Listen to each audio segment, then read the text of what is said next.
Houston area after Hurricane Harvey. Harvey hit the Texas coast on August 25th and lasted approximately 6 days, dumping more than 50 inches of rain around the Houston area. Harvey hit Houston so hard because Houston is a relatively flat landscape and is barely above sea level in most places. The direct drain away from Houston is Galveston Bay, and that's not above sea level at all. The hardest hit areas of Houston were around the southeast area, Greens Point, Meyerland, areas along the Buffalo Bayou, because that is kind of the main drainage system for Houston.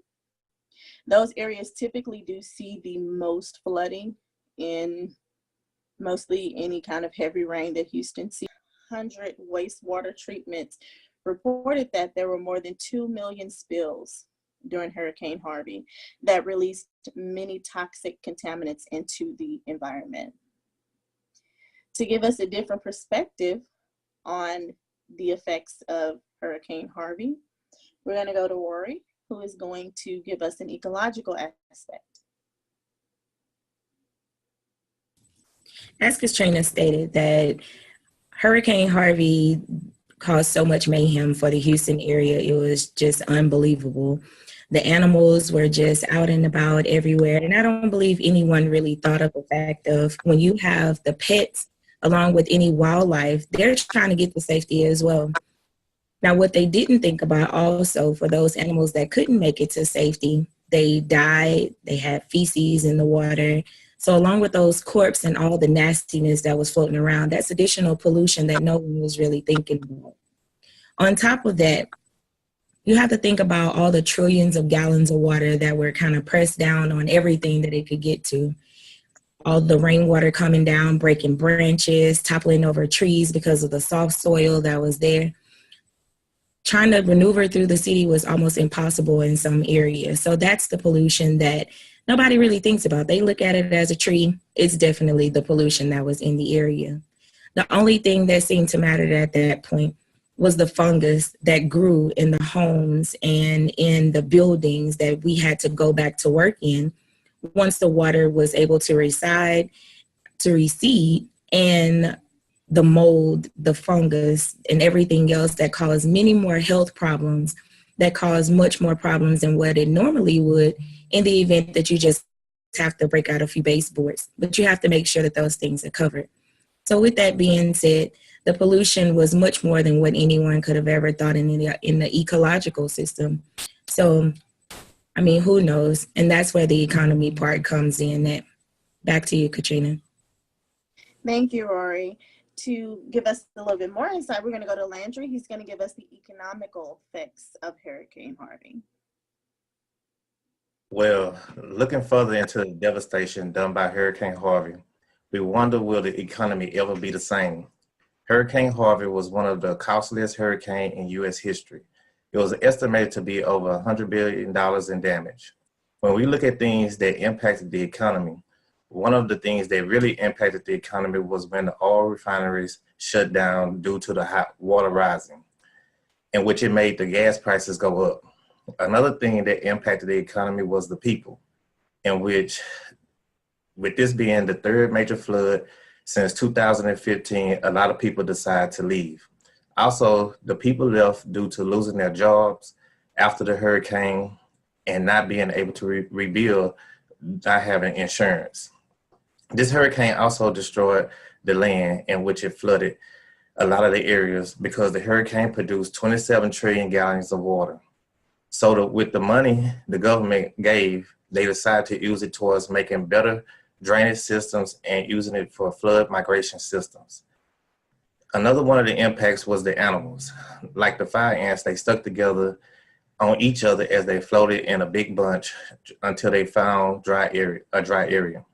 On the other hand, alligators and snakes went into neighborhoods trying to find higher land in which people had to remove them.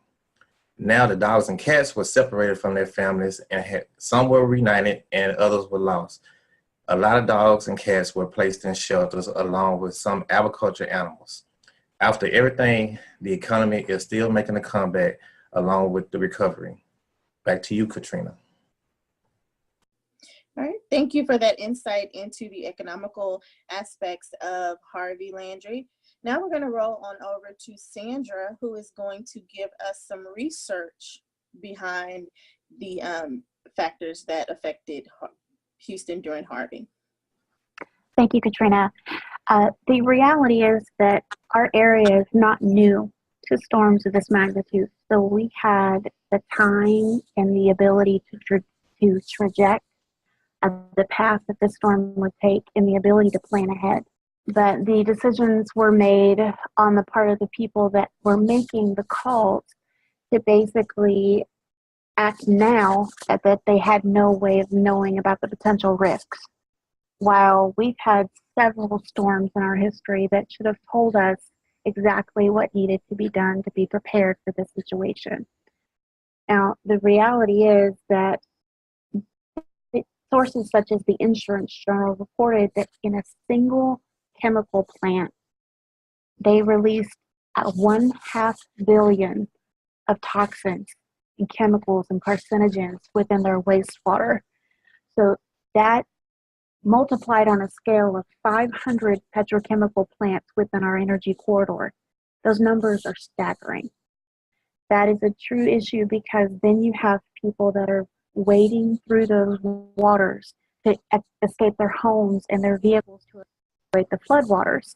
And they're being exposed to things that they have not been told about because the Environmental Protection Agency actually made the call that the levels of toxicity were not high enough to warrant a cleanup effort. However, testing was not nearly on a proper scale as it was with prior storms.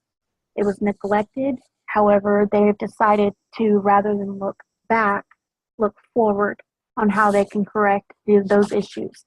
So studies are in place and projects are in place in order to help with home elevation, with restructuring for how the floodwater would flow rather than into residential and commercial areas. And as well, they're looking at regulations to be more firm as far as industries and petrochemical plants with how they store and maintain the temperature of their chemicals. So overall, we do have a plan going forward so that we never experience this issue again. Back to you, Katrina. Okay, thank you, Sandra. I think we all can agree that Harvey came along and it devastated everyone. I know I for sure I wasn't expecting anything of that magnitude. I really kind of underbidded it. I didn't, try to prepare anything, and I paid for that later. I think a lot of Houston paid for it later. We just were ill prepared. We weren't prepared for what was about to happen.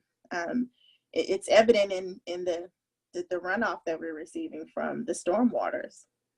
With all the devastation that Harvey caused, one thing that it did teach us is that we need to be prepared. We realized that having a strategy and having a plan was necessary. In Houston, we always come back, and we come back stronger, and we come back better. We are Houston Strong. Thank you.